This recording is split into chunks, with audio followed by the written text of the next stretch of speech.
across the sovereignty, from the ashes of New York to the loneliest, most barren corner of Damnation, nothing remains. Nothing.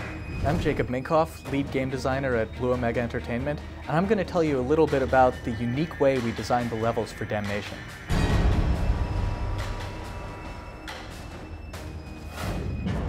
In Damnation, we have these levels that are absolutely massive, have huge vertical height, and are much more organic and multi-layered than levels you would typically see in a shooter. Traditionally, level design is often done on graph paper. You simply do top-down views of the player path through it.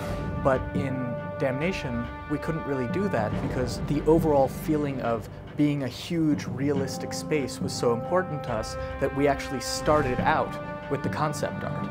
When we started the development of Damnation, we didn't realize just how much verticality was going to be needed. In the example of our first design for Boomtown, it was a very small area. We thought that, 6 stories would be huge.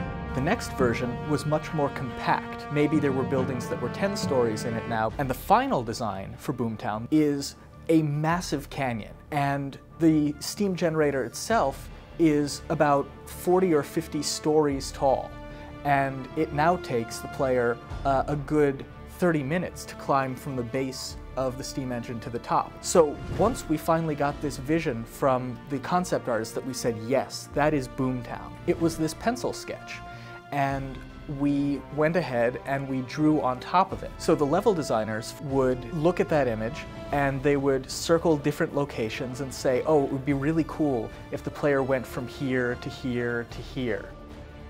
In the case of the mines in Boomtown, the mines were designed as this huge cavern with a spire going up the center of it, and all sorts of different buildings built into the cavern walls along the side of the mines. The level designers went ahead and drew paths on top of it, and they said, okay, well, there are all these cool elements in this image. Let's look at that and say, it would be really cool if the player had to climb into this building and had to get onto the rooftop. It would be really interesting if they had to cross over this canyon a few different times. And we'd put the gameplay into the image. I think that we really succeeded in our goal of bringing these epic artistic visuals to a much more mainstream shooter.